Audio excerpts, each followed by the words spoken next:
security without my real ID. And I kind of just wanted to tell you like what happened. Also, I had my regular ID. I tried to get it from the DMV, but they wouldn't take my birth certificate. And so I tried to get my certified copy of my birth certificate from a different state that I was born in. And it's been a month and I still received it, so I didn't have it. But I brought all of the same documentation that I brought to the DMV. I brought it with me just in case. They did not ask to see any of that stuff. It might have been my husband's with me and he had his real ID.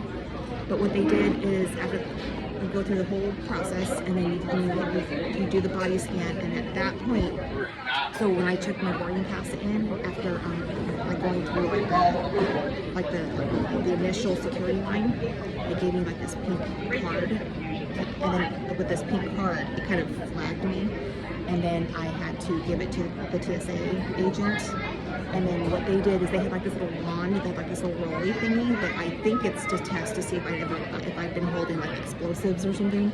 And they rolled it over my hands. Now I do have to wear a brace, and so they did it really thoroughly like over my brace.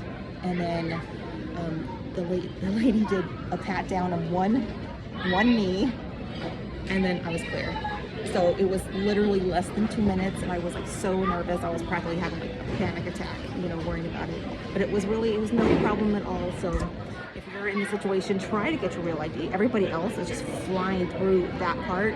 But like I said, it was only for me personally. It was only a couple of heartbeats. It was no big deal. And then my husband, who he actually had to get his bag looked into further because he had some things in there. We had frozen some protein shakes, and they wanted to see what those frozen blocks or those blocks were. So it was the frozen protein shakes. But we got through, and they'll defrost and we'll have protein shakes. Anyway, good luck.